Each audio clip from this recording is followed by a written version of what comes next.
Hello, dear students. Myself, Dr. Ashish Garg, Associate Professor in Chemistry, Seth R.N. Ruia government college, Ramgarh, Shekhawati, district Sikar, Rajasthan. बच्चों, हमने start किया हुआ है organo sulphur compound BSc part third organic chemistry में। Now this is the fifth part, ये पांचवा भाग है और मैंने अभी तक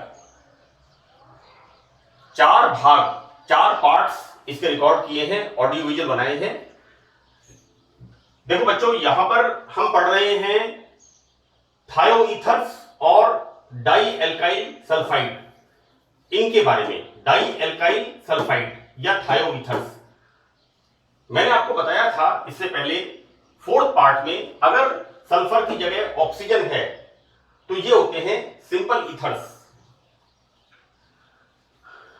तो बच्चों, यहां पर ये रिएक्शन जो ऑक्सीडेशन रिएक्शन है, ये फोर्थ पार्ट के लास्ट में, चौथे भाग के आखिर में मैंने इसको लिखा था, लेकिन इसके बारे में कुछ महत्वपूर्ण जानकारी, इंपॉर्टेंट पॉइंट्स हैं, वो बताना जरूरी है। इसलिए मैंने इसको यहां पर फोर्थ पार्ट के बाद फिफ्थ पार्ट में रिएक्शन को वापस लिखा है और इसके डिस्क्रिप्शन को मैंने यहां पर एक्सप्लेन किया है, राइट। यानी यहां पर ये बताया है यहां पर कि ये जो ईथर होता है, जो हमने C2H5O,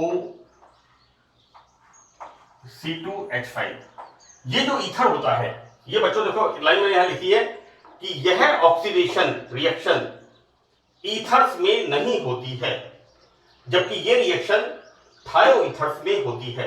तो इस बात का जस्टिफिकेशन, एक्सप्लेनेशन मैंने इस पॉइंट में दिया है कि ये जो रिएक्शन सल्फोनेशन हो रहा है, ये जो बन रहा है डाइथाइल सल्फोन, ये डाइथाइल सल्फोन, ये रिएक्शन ईथर में नहीं होती है। मैंने शुरू से ही बताया है, इसको हमने कहा है ईथर, और ऑक्सीजन और सल्फर ये दोनों एक ही वर्ग के तत्व हैं। यहां पर हमने इस ऑक्सीजन को सल्फर से रिप्लेस कर दिया है, राइट। बच्चों देखिए, हम जब ऑक्सीडेशन एक तो कराते हैं KMnO4 से, एक कराते हैं एक्सेस H2O2 और एक concentrate nitric acid. These are three strong oxidizing agents, right. Fourth part के लास्ट में इस रिएक्शन का मैंने जिक्र किया है, बताया है। यहां पर ये डाई एल्काइल या डाई इथाइल सल्फाइड या थायोईथर की रिएक्शन जब हम ऑक्सीडेशन कराते हैं तो यहां पर सल्फोन बनते हैं, डाई इथाइल सल्फोन का फॉर्मेशन होता है, राइट। अभी अभी जैसा मैंने आपसे कहा कि यह ऑक्सीडेशन रिएक्शन ईथर्स में नहीं होती है, राइट। बच्चों देखिए क्या होता है कि ये रिएक्शन ईथर्स में नहीं होती। क्यों नहीं होती है, इस बात का एक्सप्लेनेशन यहां पर दिया है। देखो बच्चों, यहां पर सल्फर का, इसका रीजन होता है सल्फर की स्ट्रक्चर। तो सल्फर की स्ट्रक्चर में क्या बात है, यहां पर हम इसका सल्फर का इलेक्ट्रॉनिक कॉन्फ़िगरेशन देखते हैं। सल्फर का एटॉमिक नंबर 16 और ऑक्सीजन का एटॉमिक नंबर है 8। वहां पर हम लिखते हैं 1s2 2s2 2p 2p4, 1s2 2s2 2p4, 8 electrons हो गए, क्योंकि वहां पर ऑक्सीजन का एटॉमिक नंबर कितना था, 8।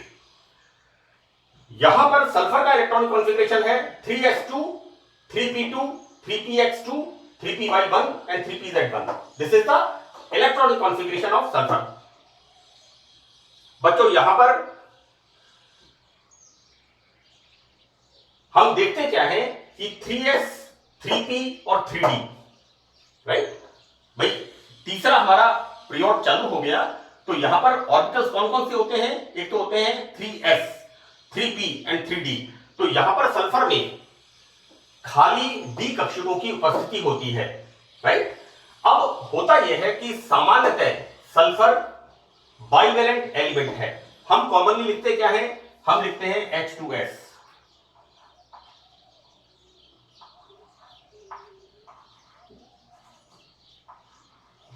यहां पर हम लिखते हैं इस तरह से, this is the H2S, right. Sulphur is a bivalent compound. जैसे हम लिखते हैं H2O, oxygen is the bivalent compound. तो यहां पर sulphur is a bivalent compound, द्विसंयोजकीय यौगिक है, कंपाउंड है, तत्व है, नॉट यौगिक, एलिमेंट है, क्योंकि इसमें दो अनपेयर्ड इलेक्ट्रॉन्स हैं। हम जब सल्फर के कंपाउंड लिखते हैं, ऑक्सीजन के कंपाउंड लिखते हैं, तो यहां पर दो इसमें अनपेयर्ड इलेक्ट्रॉन्स होते हैं। बच्चों देखो, these are two unpaired electrons, right. अब यहां पर बंध बनाते समय ये जो S के इलेक्ट्रॉन होते हैं या P के इलेक्ट्रॉन होते हैं, ये खाली D कक्षकों में जा सकते हैं और जाते हैं, चले जाते हैं। हम इसमें आगे देखते हैं कि sulphoxide and sulphone, sulphoxide, this is the sulphoxide, ये मैंने आपको बताया है। यहां पर क्या है, सल्फर के पास दो इथाइल ग्रुप है, डबल बॉन्ड ऑक्सीजन, और ये लोन पेयर ऑफ इलेक्ट्रॉन होते हैं सल्फर के पास, राइट। तो यहां पर sulphoxide and sulphone, and this is the structure of sulphone, this is the structure of sulphone. अब सवाल उठता है बच्चों कि यहां पर किस तरह से डी पाई पी पाई, जैसा कि मैंने आपसे कहा कि सल्फर में 3d खाली कक्षक एम्प्टी ऑर्बिटल्स उपस्थित होते हैं, तो यहां पर किस तरह से डी पाई पी पाई बॉन्ड्स का फॉर्मेशन होता है। तो हम यहां पर देखते हैं बच्चों कि इन दोनों में, किस किस में, sulphoxide and sulphone, this is the sulphoxide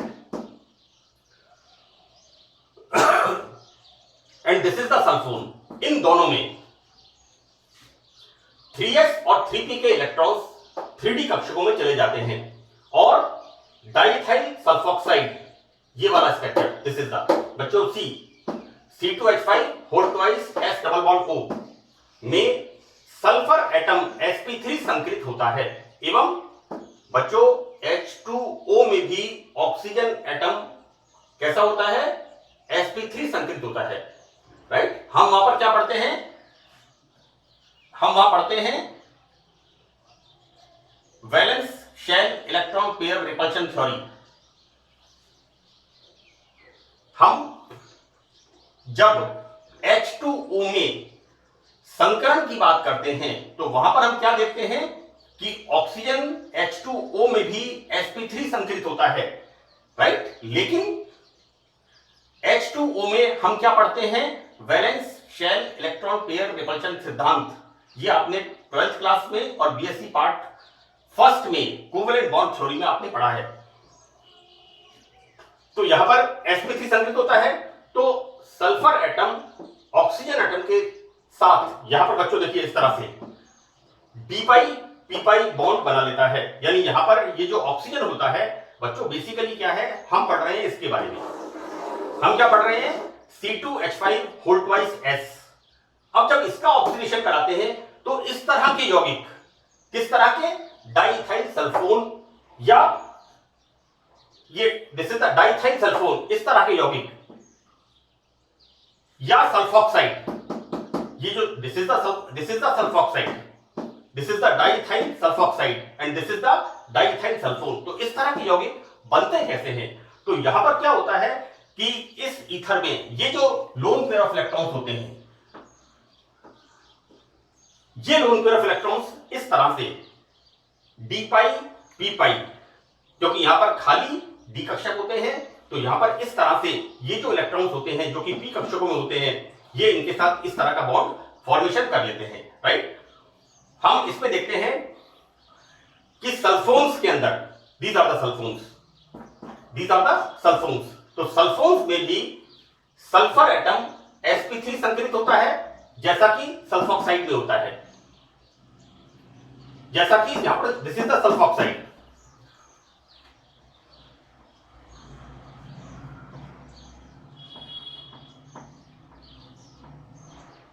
this is the sulphoxide, right.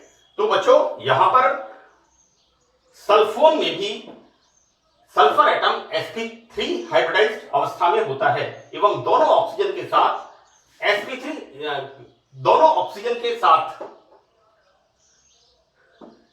sp3 संतृप्त अवस्था में रहता है एवं यहां पर सल्फर एटम इन दोनों ऑक्सीजन के ये सल्फर एटम बच्चों, ये वाला हमारे पास क्या है, दिस इज द थायोईथर C2H5 तो यहां पर जो इसमें लोन पेयर ऑफ इलेक्ट्रॉन होते हैं, किसमें होते हैं, p कक्षकों में। ये इलेक्ट्रॉन्स ऑक्सीजन के साथ कौन सा बॉन्ड फॉर्मेशन करते हैं, ये यहां पर इसके साथ करते हैं d पाई p पाई बॉन्ड फॉर्मेशन करते हैं। और यहां पर देखिए, यहां पर तो बच्चों किसकी बात कर रहे हैं हम, यहां पर सल्फॉक्साइड की, दिस इज द सल्फॉक्साइड। तो सल्फॉक्साइड में एक ऑक्सीजन है, राइट, तो यहां पर एक d पाई p पाई बॉन्ड बनता है, जबकि सल्फोन के अंदर दो ऑक्सीजन है, इसलिए इनमें दो d पाई p पाई बॉन्ड बनते हैं।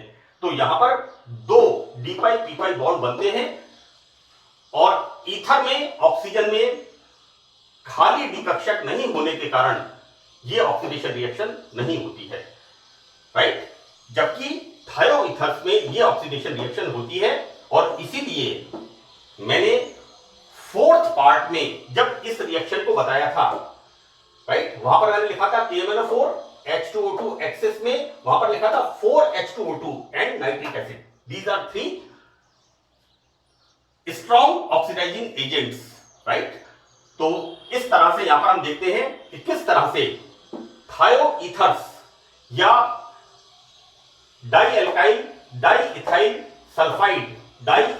सल्फाइड इस रिएक्शन को देते हैं, इस ऑक्सीडेशन को करते हैं, लेकिन ईथर्स नहीं करते हैं, राइट। अब हम इसमें देखते हैं नेक्स्ट, इसमें योगात्मक अभिक्रिया, एडिशन रिएक्शन। तो बच्चों देखो, एडिशन रिएक्शन में क्या होता है यहां पर कि थायोईथर्स हैलोजन एवं हेवी मेटल्स के साथ, हेवी मेटल यहां पर है प्लेटिनम, राइट, तो किस प्रकार से इसके अंदर एडिशन रिएक्शन होती है, this dialkyl sulphide react with bromine and formation of this sort of, right, here this dialkyl sulfide react with PtCl4 and what it will form a coordinate compound, उप सहसंयोजक यौगिक का निर्माण होता है, नाम इसका है diethyl sulphoxide, this is diethyl sulphide.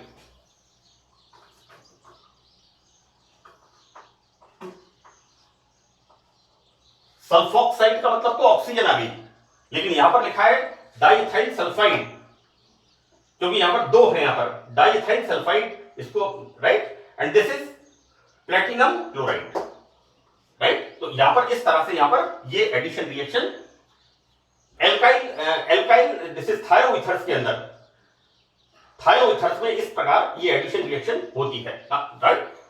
Next हम इसमें रिएक्शन देखते हैं हाइड्रोलाइसिस, कि किस प्रकार इनका जल अपघटन होता है।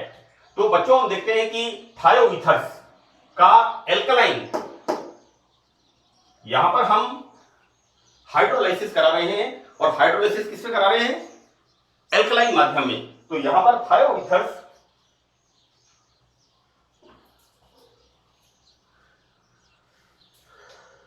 इन थायोईथर्स को हम एल्कलाइन सॉल्यूशन में बॉइल करने पर एल्कोहल बनते हैं। तो यहां पर this थायोईथर when on under hydrolysis जल अपघटन होता है एल्कलाइन माध्यम में, and formation of this ethanol and H2S, right.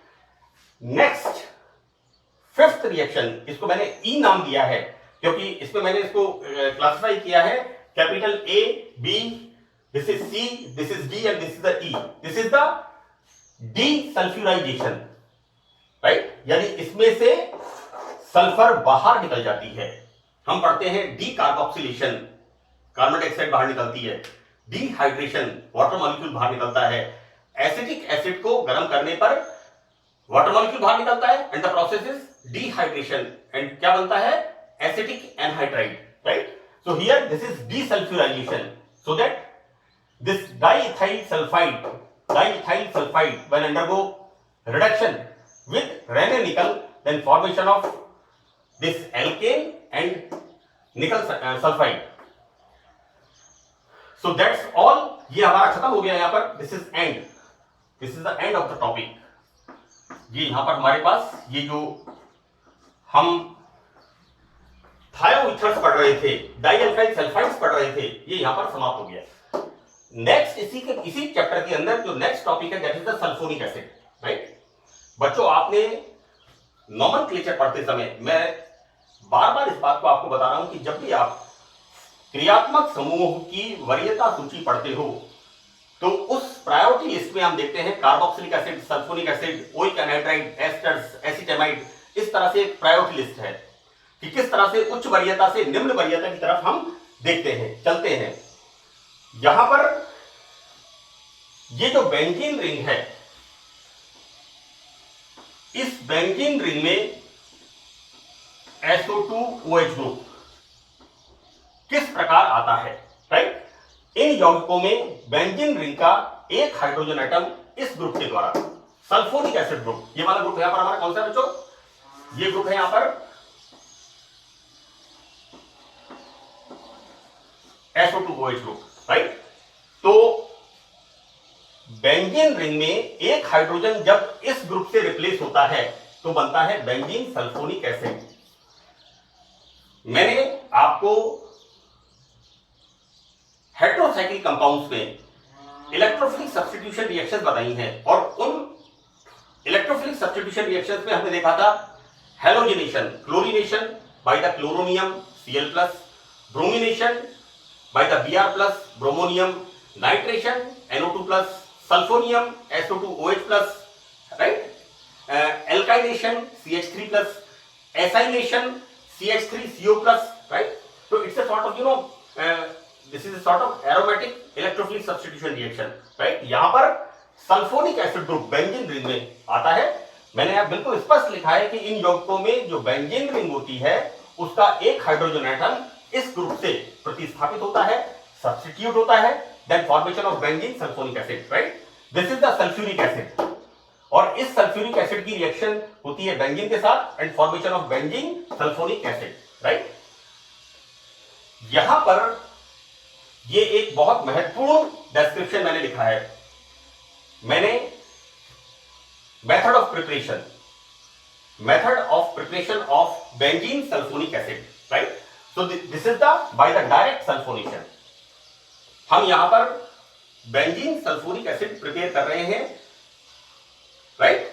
So by the direct sulphonation बच्चों होता यह है कि जो एरोमेटिक कंपाउंड हैं, चाहे वो बेंजीन हो, चाहे वो टोलुइन हो, चाहे वो एनिलीन हो, चाहे वो फिनोल हो, इन सब के अंदर हमने सल्फोनेशन की रिएक्शन को पढ़ा है 12th स्टैंडर्ड में, राइट।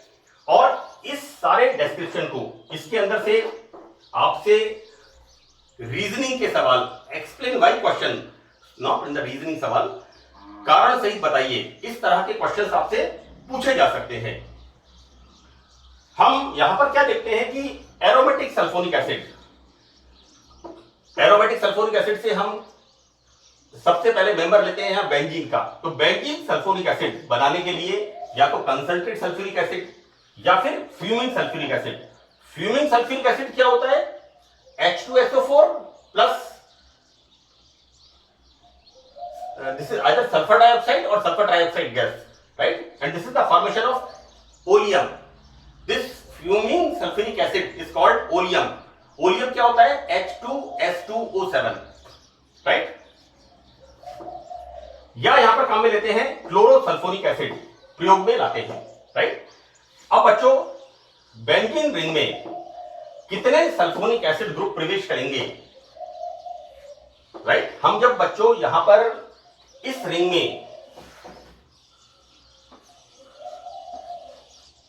में हम क्या कर रहे हैं, यहां पर सल्फोनिक एसिड, इस रिंग के अंदर हम सल्फोनिक एसिड डाल रहे हैं, राइट। तो यहां पर इस रिंग में कितने सल्फोनिक एसिड ग्रुप आएंगे, ये किस बात पर डिपेंड करेगा, this depends on the reaction conditions, right. यह अभिक्रिया की परिस्थिति पर निर्भर करता है। तो पहली परिस्थिति टेम्परेचर, कि रिएक्शन का टेम्परेचर क्या है।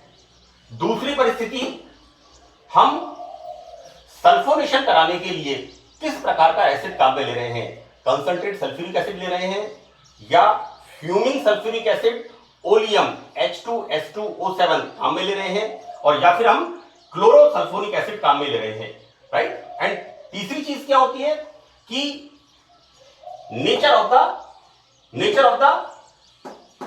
कंपाउंड जिसका कि हम सल्फोनेशन कर रहे हैं, राइट।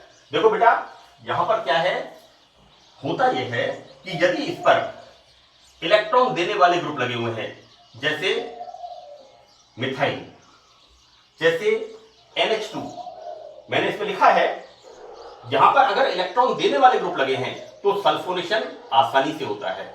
लेकिन यदि इलेक्ट्रॉन अट्रैक्ट करने वाले ग्रुप जैसे नाइट्रो, जैसे कार्बोक्सिलिक एसिड ग्रुप लगे हुए हैं, तो यहां पर सल्फोनेशन की क्रिया धीमी हो जाती है, स्लो हो जाती है। देखो बच्चों, ये बात जो मैं आपको बता रहा हूं ना, ये बात 12th क्लास और फर्स्ट ईयर में बहुत अच्छी तरह से एक्सप्लेन की हुई है।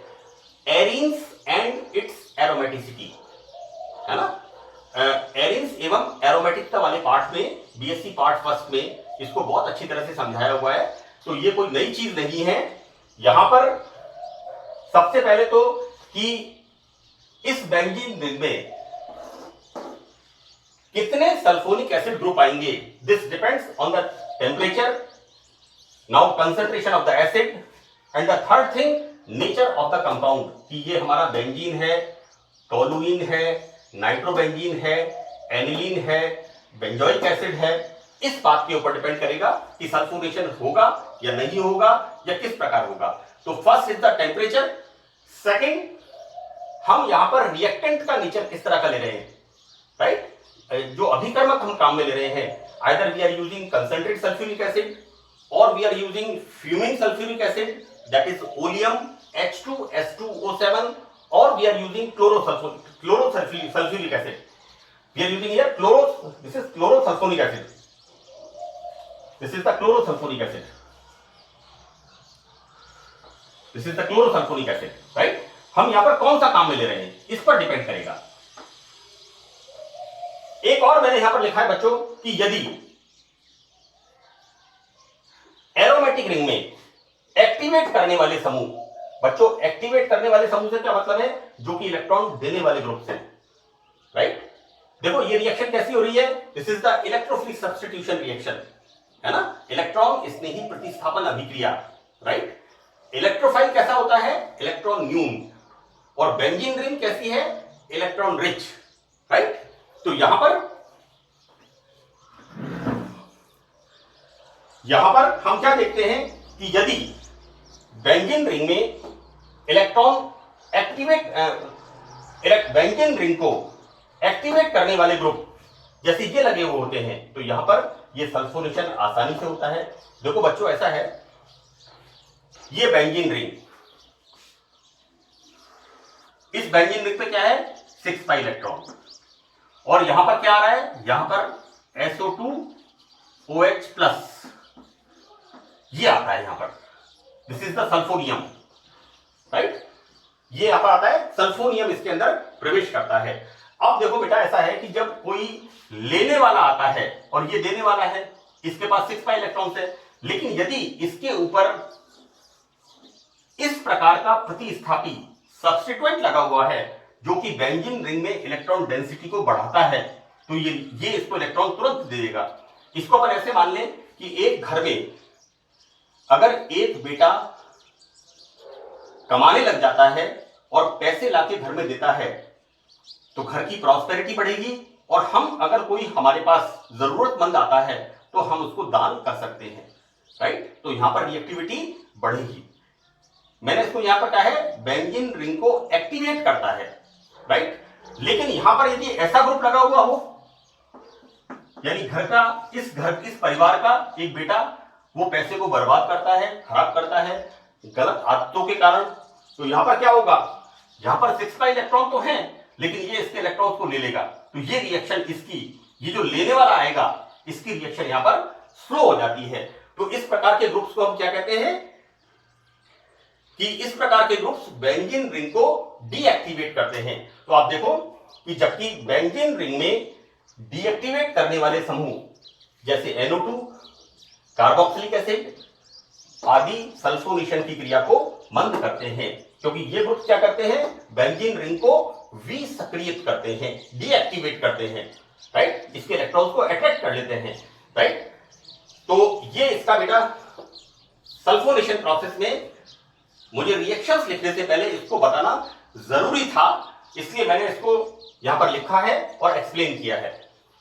अब यहां पर एक बात और है कि सामान्यतः कम टेम्परेचर पर तो बनता है ऑर्थो डेरिवेटिव, राइट। यहां पर सपोज करो, यहां पर ये हमारे पास है CH3, this is the toluene.